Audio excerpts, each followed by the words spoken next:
speak on a certain level. I don't speak all these world languages, but I can tell you off base, Steve, that I was privileged to have when I was among people that were humanoids and had past life memories, or maybe had served with the real World War II, or were observers, that they would be look like me, but they could be thousands of years old. So I don't understand that. So we're working on that. Let's say that I want to know that. TJ, because I'm so confused. What you just said. Let me break it down. Let me unpack it for you. All right. So let me just ask one of the questions at a time.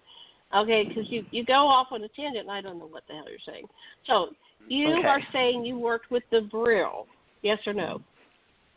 Not me personally, but people I worked with. They were strictly observers of what humanoids were doing, the ones that were born here.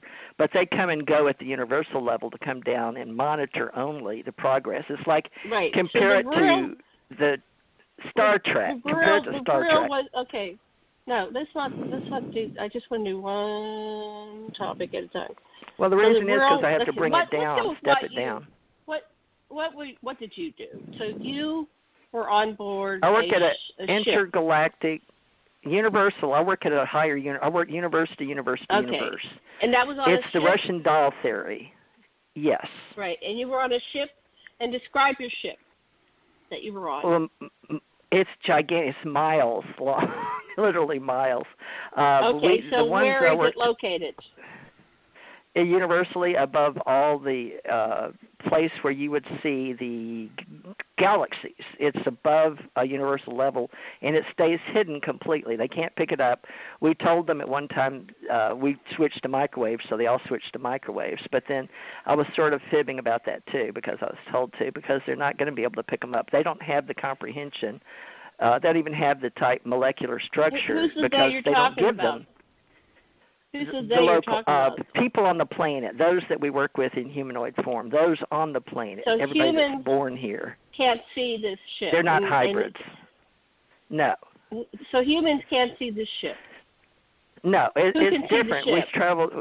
It's faster than the speed of light. Let me put it that way. If you can't see faster than the speed of light, you're not going to see it.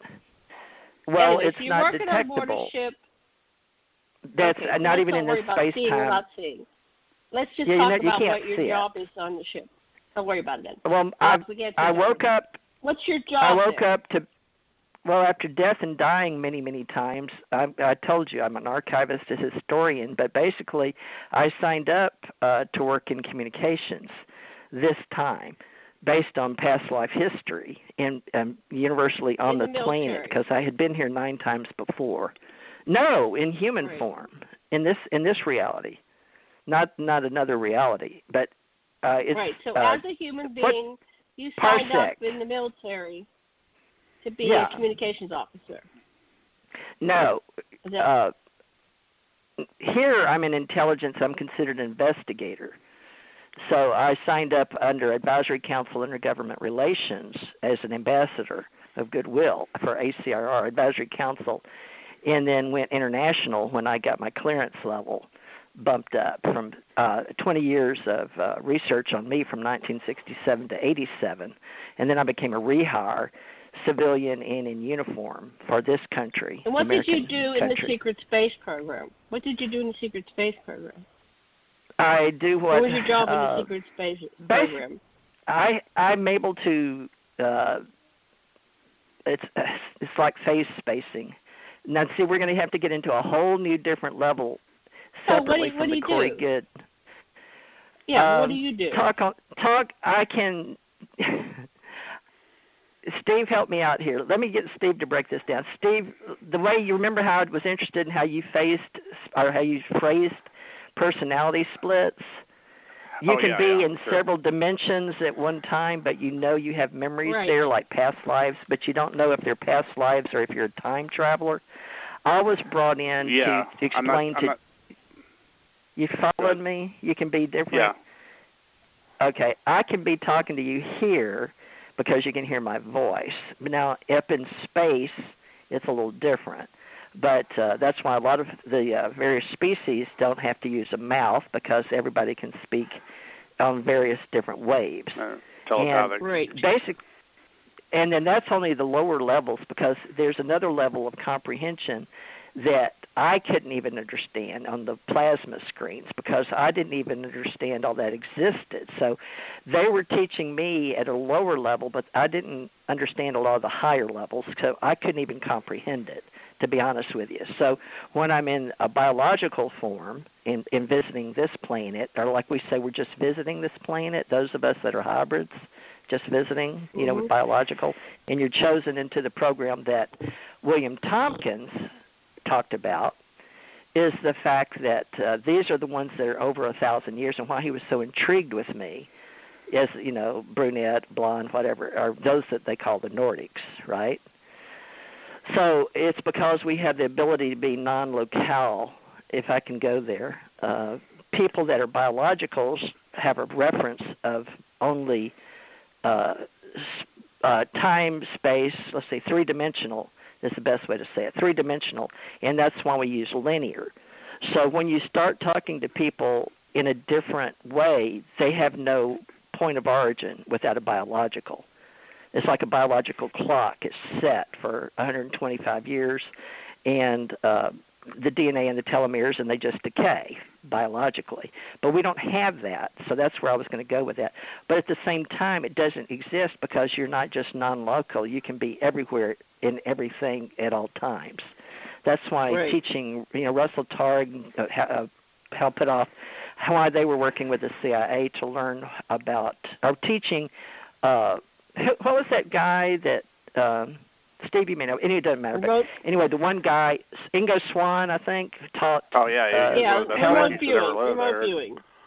Yeah. So you have to step it down. Yeah, you have to step it down, and that was one of the first levels of existence for our government to understand reverse technology. Was Stanford Research, SRI, in California, where Steve lives. But SRI, and then the hidden history of humanity with the calendars on the planet. It's real complicated, but it's very simple. Once you start putting all the nanotubes together, all the knowledge together. But basically, we're at this.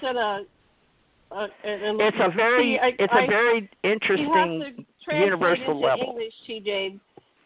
We're trying to translate universally. Into English, simplify it. Well, that's why I'm breaking it down to. The only thing people are at right now, they don't even understand most of the words, period. They don't it doesn't exist. They can't comprehend it. So when I mention something like the Vril, people go somewhere. Oh, World War II. German. Masons. Himalayans. I've never heard you mention the Vril. Was that part of your mission coming here? No. I was talking about... No, what I was talking about, if you go back and listen. Yeah, let's I was trying to explain to you people I worked with. I was trying to explain to you about people that are look like me, and they're my age looking, but they'll be thousands of years old. And I took you to where they come and go, including back observing during World War II in the Vril, and past like the Enuma Elish, the wars in space. The Vril were not your people. As a historian. You're saying the Vril were not your people that you were working with. Or were they? Well, that was before your time in this form. Were you in the other form as another ET in that time period? Well, let's just say we all have past life memories. We can claim memories because it's based on first-hand information. So I have memories being here. I told you 9 times. Here. At least 9 times. So when I pull those together, then I become a historian or archivist. But some people call it a time traveler because you have memories. Some people call it life mission or soul purpose, depending on what level of intelligence or language or primary source for reference. So it's all about articulating. And my weak point, Gene, just so you know, or those for listening, is I had a level of communication that I could not deal with. I didn't understand how to break down being everywhere to biological. So my thing was to come back and learn how to communicate. Be careful what you ask for. That's what I'm trying to help you Yeah, after death and dying and death and dying and communicating because you go. I'm trying to improve it. Yes, I'm trying to improve it. Yeah, but you have to allow yourself to be. Dr. Michael Fox. What they started was yes/no questions with him because he I was don't even know who that all is. over the place, all the time. Well, anyway. Yeah. Anyway. I get what you're saying, but so what happened? And in in order nanotechnology, to start unpacking it, in order to unpack it, you just have to go yes, no, and answer yes and no questions for a while, and then you can go. Well, it depends on the details, person. When you go into details, anybody who's been whatever this is going on, it's like the Tower of Babel and nobody understands what you're saying. Well, why did because I invited Steve. So, I know, but I invited Steve, and why did you want Steve? Why did you want to ask me in front of Steve? Because the whole world's going to be listening or can tune in on YouTube sooner or later. Most people won't. I wanted Steve to understand your involvement. I wanted to have Steve understand your involvement in the secret space program. And so Steve, do you have any questions for TJ? We have 4 minutes left. I actually have a question that maybe is a little off topic, but it's something that the literature is not too clear on. And you guys have mentioned the Nordics, and maybe you know the answer to this. And I know the Nordics are aliens that look human, but who exactly are they? I have a fair amount of knowledge about the Greys, but I know nothing about the Nordics, and I just wondered if they were Grey human hybrids or if they were the same as Pleiadians or a separate group or what. No, a totally different species, totally white. They came down. We have Nordics that are dark with brown skin and black hair on the lower surface levels, and off planet they live and mined as terra firma. They are the ones that are the groundkeepers, custodians. They have black hair, brown eyes, darker skin, and they live along oceans, and they're very terra firma. Does that make sense? And then you have Earth, those that live. Oh, they prefer terra firma. How does one say that? I don't know the word. They prefer to terraform planets. They're creator god types. Then you have those that are of the sky, or from the heavens came, and they live, when they come down, in answer to your question about just now people don't get lost, strictly the word Nordic, that is used in terms of Norway and the Himalayas as well. And in the ufology world and alienology world, Nordics are completely different species from the sky, meaning they are white, they have no real reason for melanoma, they have no reason for what you said makes hair color. Wasn't that you that said that? I don't know why I'm saying that to you. Maybe I'm psychically picking that up. But you can go back and listen. Anyway, we don't have a need for color in space. So therefore, we may have some that are pale white, pale gray, pale blue. There's no need because there's no solar warden. There's no solar system. You don't have to ward off the sun or UV light. Right. Plus, yes, and then some of them come in various sizes. We even have vapor people. They don't even have, and this isn't off the Stargate, folks. This is just because it's in my database or what I'm programmed with as a traveler. Right. So these are totally different group or species than the Pleiadians. Yes. And the Pleiadians also come exist, from Pleiades.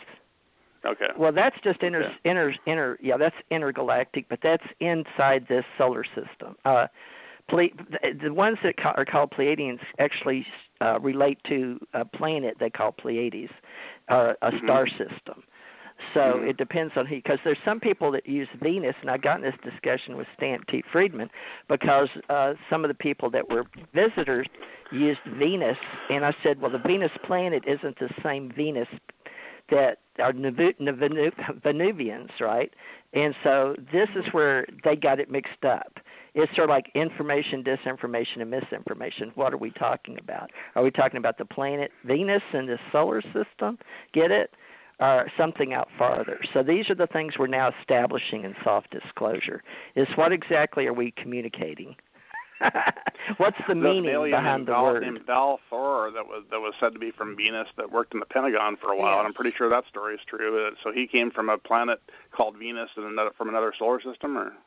No, I don't know because you'd have to ask him. He came from this Venus. He came from our Venus, and they have civilization on this. We had a lot of the valuable people at my conference. So, yeah. And I'm just giving you my term. There seems to be a huge cover-up going on about our planet Venus.